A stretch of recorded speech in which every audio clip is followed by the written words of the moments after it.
Or are they just so caught up? You know, the truth is the truth, and you're supposed to accept the truth irregardless of how it makes you feel. But now we have a world so obsessed with feelings, and that's why they push this emotionality and they push feminism and they push the idea of feminizing men. Because you have a subsect of the population who will look at something, they will see the truth, but if they don't like how the truth makes them feel, they won't accept it. Their feelings supersede truth. So they can look and say, Kamala does not have a track record of success.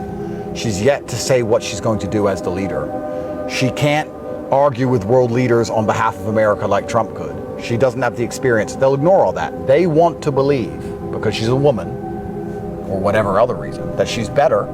So their truth changes. Truth in and of itself. 2 + 2 = 4. But to some people, they feel better if it equals 5. And they'll ignore the truth. And it's really crazy that if you talk to these people, the conversation won't even be about objective truths. It'll just be about, but she's a girl. And this is where we've ended up. I mean, how do you argue with that? I mean,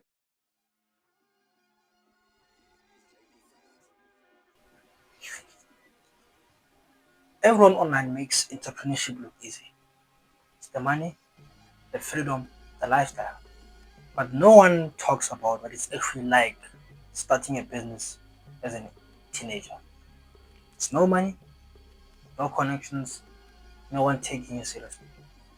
In this video, I'm going to tell you the truth about being a teenage entrepreneur. First things first, I'm going to tell you about my reality check. When I first started entrepreneurship, I thought entrepreneurship meant freedom. Work from home, wake up whenever you want, make money online. But the reality is late nights, it's doubts, and people telling you you're wasting your time. Friends go out, you stay home learning skills. People laugh when you say you're building a business because to them, you're just a kid. Number one of the hardest parts of being a teenage entrepreneur is people not taking you seriously. You tell someone you're starting a business and they say things like, focus on school, get a real job, you're too young for that. But here's the truth, most successful entrepreneurs started young. Not because they knew everything, but they were curious enough to start. Number 2, entrepreneurship can get lonely, especially as a teenager. Your friends talk about parties, you're thinking about business ideas, content, building something bigger than parties and going out. Sometimes it feels like you're on a completely different path, but that loneliness is also focus. Let me tell you something that no one on Instagram will ever tell you.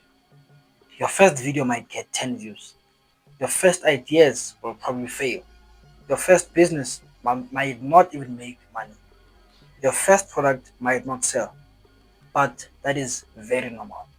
Every entrepreneur you look up to has failed more time than you can imagine.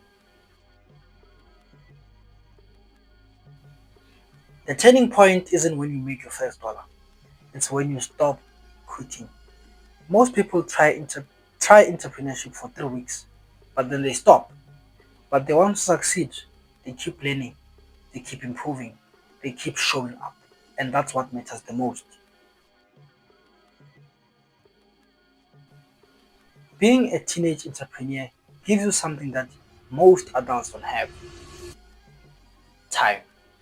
You can experiment, you can fail, you can try 10 different things. Because the earlier you start learning business in life, the bigger your advantage later in life. So if you're a teenager trying to build something and it feels hard, good. That means you're doing something that most people never attempt. Stay consistent, keep learning, and remember this. The struggles you are facing right now are the ones that create successful entrepreneurs. If you're a teenager trying to build a business, subscribe because on this channel, we're documenting the real journey to entrepreneurship. See you next time.